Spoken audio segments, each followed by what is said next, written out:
Welcome back to the channel. Did you miss me? Not yet, it's getting there. But folks, don't you just love writer strikes? We get some great films that we've never seen since the likes of Quantum of Solace, Terminator Salvation, and of course, Stephen Sommers' G.I. Joe: The Rise of Cobra. Speaking of the Dark Universe, did you know that Universal had an opportunity to create a shared cinematic universe 4 years before Marvel released Iron Man, and nearly 6 years before the mouse bought a small mom-and-pop comic book company and created the juggernaut that we see before us? They own all the rights to the classic Universal monsters, your Frankensteins. Yes, but Frankenstein is also technically the monster's father, therefore the surname Frankenstein would pass on to his son, the monster.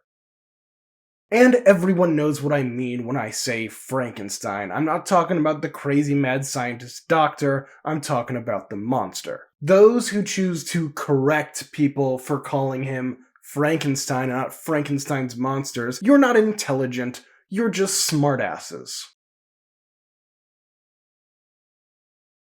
Well, it's annoying. Anyway, you got your Frankensteins, your Draculas, your Creatures of the Black Lagoons, your Wolfmen. But before the 2017 attempt to create a shared cinematic universe involving all of these creatures, Universal had a single creative visionary making films that utilized the intellectual property that they owned that fully embraced the insane early 2000s action-adventure cinema. That's right, folks. Today we're talking about the dark universe that never was, and I would argue should have been. The one from auteur Stephen Sommers and his 2004 magnum opus, Van Helsing. So before we talk about the film, let's get into the history of the Universal monsters, shall we? The film studio Universal made its mark in the early days of American cinema through its production of horror films based off of creatures born from classical literature. From 1931 to 1956, Universal produced 41 films that involved their creatures such as the Wolfman, Frankenstein, Dracula, the Mummy, etc. And I'm telling you, they were pumping these things out like a factory. So much so that you know that classic Bela Lugosi Dracula film? Well, they were filming during the day, and during the night, they were using the same sets to create a Spanish language version with a whole different crew, a whole different cast, just the same sets. It is wild. And these films starred icons of early horror cinema. Bela Lugosi, Boris Karloff, Lon Chaney Jr. No. I mean, yeah, they did have Abbott and Costello show up a couple times. These films became such staples of American culture that it is damn near impossible to read the previous works that they were based off of and think of anything other than the creatures that are from these movies. That is, unless we're talking about Bram Stoker's Dracula by Francis Ford Coppola, because yeah, Gary Oldman gives Bela Lugosi a run for his money as the definitive Dracula, but Boris Karloff still beats the hell out of Robert De Niro. Yeah, he was a Frankenstein. Look it up. But after 1956, Universal kinda didn't do anything with their Universal monsters. Let's be honest, when a classic comedy duo meets with your horror icon, you might have run out of ideas. 41 movies in 25 years probably leads to creative burnout, so I'm not judging them. Even if some of them were about 60 minutes long, that's a lot of new stories that you gotta make. So, for 43 years, Universal didn't do anything with their monsters. Until 1999, with Stephen Sommers' The Mummy.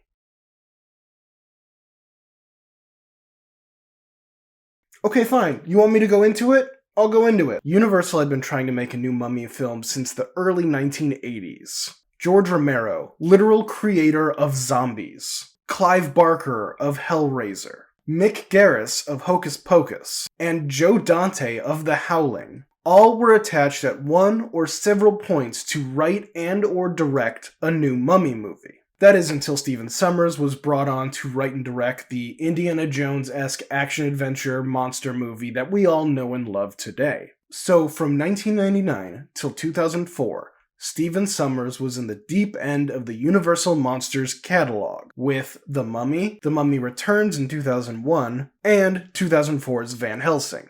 The film stars Hugh Jackman as the titular Van Helsing, a traveling monster hunter who works for a Vatican City underground operation that protects humanity from the things that go bump in the night. On the director's commentary, Stephen Sommers says that every religion is represented in this underground thing, and I guess I can see some of them, but it's weird that the guy who Van Helsing works for is a cardinal, and his Q branch, the guy who gives him gadgets and doohickeys, is a friar named Carl, played by David Wenham. It just seems that one religion is being more represented in this movie than the others, and in the 1800s, I don't know how well the Catholics would do working with the Protestants. Knowing that history. And let's just talk a little bit more about the religion thing. It would make sense that Van Helsing, working for the Catholic Church, is going after mythical monsters. You know, stopping the pagans or devil or whatever. But in the opening scene, we see him in Paris going after Dr. Jekyll and Mr. Hyde. Mostly Mr. Hyde because, hey, Dr. Jekyll's just a little scrawny dude. He's not going to be a problem.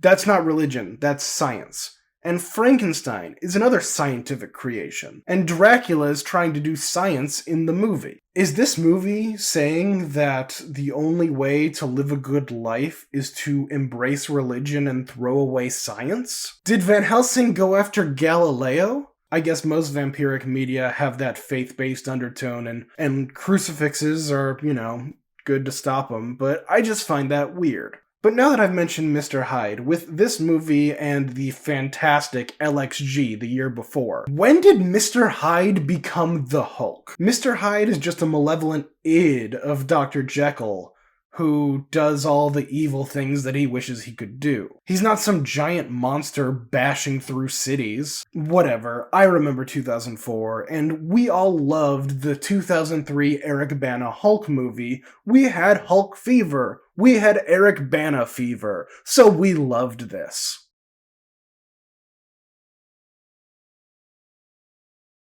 So Van Helsing, much like another famous character Hugh Jackman portrayed in the early 2000s, has no memory of his past, and is sent to Transylvania to help Kate Beckinsale's Anna Valerius stop Dracula because, for some reason, her ancestors vowed to get rid of Dracula or they will suffer eternity in purgatory. So, I guess that's a good use of indulgences. Paying a monster hunter to kill a monster to keep people out of purgatory. That's what they were used for, right? They weren't just a scam. When he and Carl arrive, Dracula's brides attack a town, they fight a werewolf, the werewolf turns out to be Anna's brother, and, they try to figure out what the plot of the film is, because it's still not super clear to us, or to the characters. So why am I talking about an almost 20-year-old movie that you probably never even thought about after watching it the first time, if you watched it at all? And, boy, almost 20 years old, huh? Time sure flies.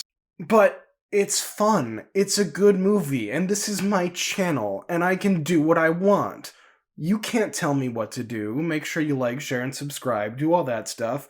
But, yeah, I like this movie. And yeah, I know it's a run-of-the-mill action-adventure film from the early 2000s. It's got dated, but, fine CGI. And it has the weirdest one-year-later title card that I have ever seen in my life, which I will get to. But I honestly really like Van Helsing. I watch this on DVD all the time, and I'm pretty sure I saw it twice in theaters, so thank you, Dad, for taking me the second time, because you sure didn't have to. And if the film came out now, I probably wouldn't have as much of an attachment to it, because I don't have attachment to most movies that come out now. But it came out at a perfect time for me to fully enjoy it, so damn it, I'm gonna talk about it. It is a great example of camp in mainstream cinema. It has some genuinely creative choices when it comes to the creatures and the effects and the overall filmmaking quality to it. And in the story department, it takes some pretty wild swings that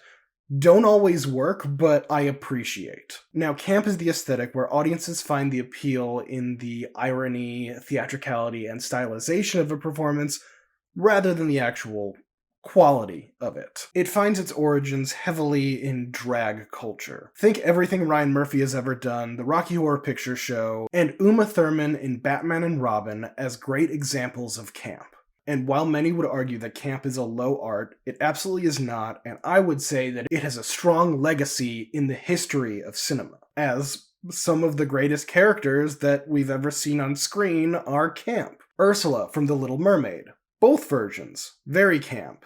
Many of James Bond's villains that I've even talked about in my previous videos, from Xenia Onatopp from GoldenEye to Silva in Skyfall, and the classic horror TV host Elvira. All camp, all great. Those of us who love Verhoeven and Showgirls in particular know and love what camp is. And in Van Helsing, Richard Roxburgh plays Dracula as a camp king, or queen, if you will. Now, when I call the performance camp, I'm not talking John Waters' Pink Flamingos camp. I'm talking Baby's first camp. He chews the scenery, he overacts in every scene that he's in, and he is clearly in love with the hairy Australian hunk that is Hugh Jackman. Sure, he's in a polyamorous relationship with his 3 brides, but his true love is Van Helsing. The way he bemoans his immortal lot in life, the way he theatrically says, "Nor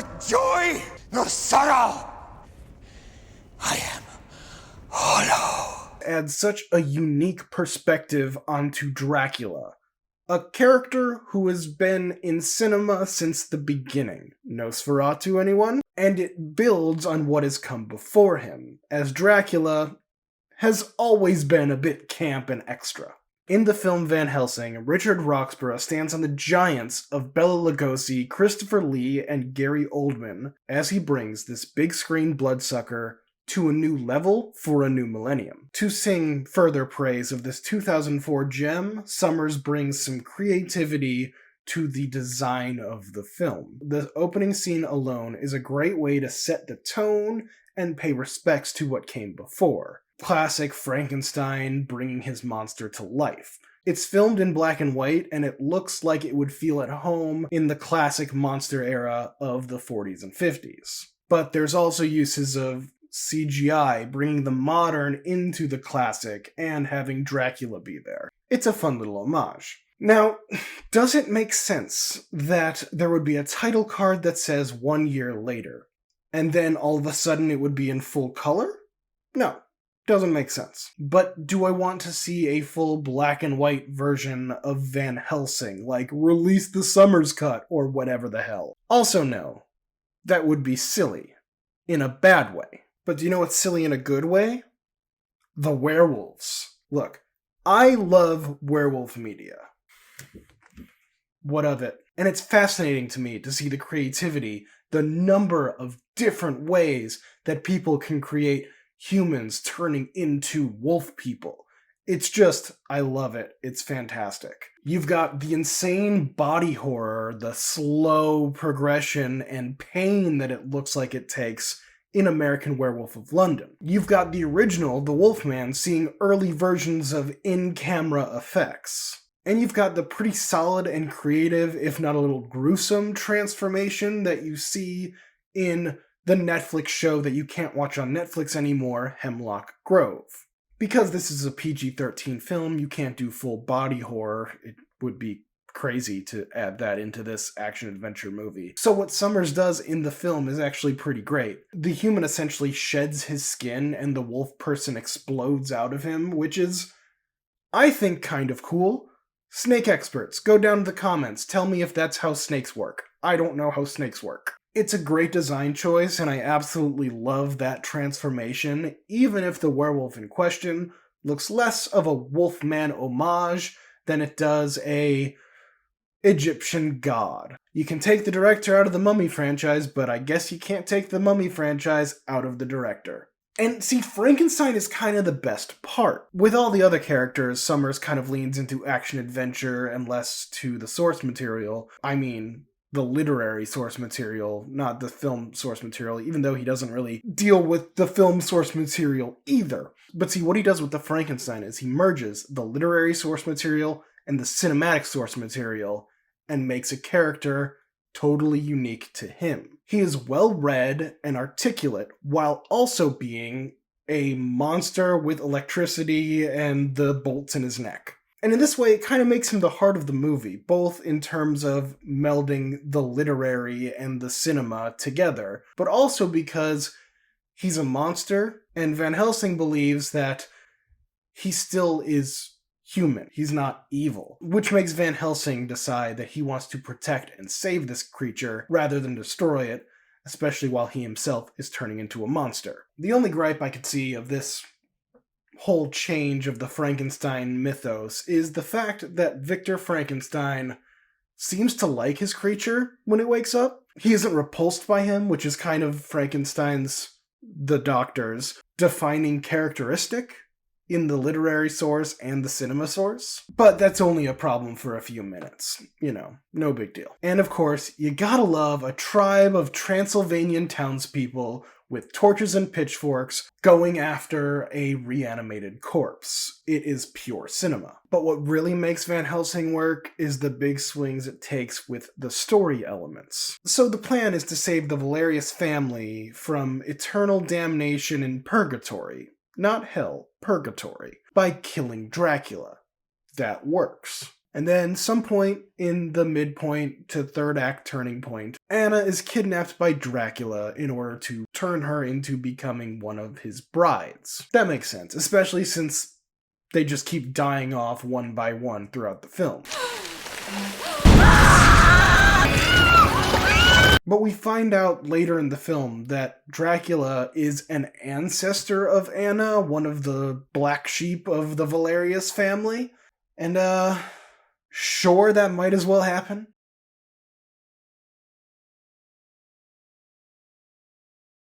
Now we come to Dracula's plan. See, he's got this machine that is supposed to give life to his undead spawn, and he needs Frankenstein to be the battery of this thing because anyone else he uses causes his offspring to explode after minutes of life. Look, I just said that out loud, and I can't believe that this was a big-budget action movie's plot. You know, vampiric family planning. So they need to stop Dracula, and stakes, garlic, crucifixes, they don't seem to work. Well, how can they stop Dracula? They find a painting that shows pictures moving. What it says is the way to kill Dracula is with a werewolf. But the thing about the werewolf curse is that after the stroke of midnight, after your first transformation, the werewolf becomes fully under Dracula's control. And since Van Helsing is now a werewolf, at some point in the movie he got bit, he now has to kill Dracula. Makes sense. And the thing about Van Helsing's mysterious past, Dracula has been hinting throughout the film that he knows Van Helsing, has known him in the years before. In fact, centuries before. In fact, it is heavily implied that Van Helsing is the Archangel Gabriel. Literally the left hand of God who came down to kill Dracula, but apparently Dracula didn't die. He became a vampire, so he wasn't a vampire, but now he is another. I don't get it. Does that story element work? Beats the hell out of me, but I absolutely love it. Ash, what was I saying with this one? What was the point of all this? Maybe what with the Brendan Fraser-assance in full effect, winning an Oscar earlier, and everybody loves him. I love Brendan Fraser. And with Hugh Jackman returning to roles that he started in the early 2000s. I guess this is my plea to Stephen Sommers. Stephen, hey, after the writer's strike, because don't be a scab, get off your ass and go to Universal and tell them you have a The Mummy franchise and Van Helsing crossover film. And that with this film, you can restart their dreams of a cinematic universe. It's gotta be better than this, right? How would it work? I don't know, Rick O'Connell can still be doing archaeological stuff and going up against, I guess it's a little bit more Indiana Jones exactly because it would be closer to the timeline of, World War II. Because Van Helsing is Gabriel, the Archangel, he could absolutely meet up with Brendan Fraser. And Brendan Fraser could have gotten into some other mystical shit where it gets the attention of Van Helsing, and they have to come together, they have to team up, and they have to become best friends. I love it. I guess that's what happens at the end of my videos when I keep drinking coffee. Okay, we want this. We need this. Well, I want it, and I need it. So please, please do this. Anyways, thank you for watching. Be sure to like, share, subscribe. Comment your favorite Universal Monster and Universal Monster version. If it's Abbott Costello, maybe they're your favorite Universal Monsters. Happy Pride.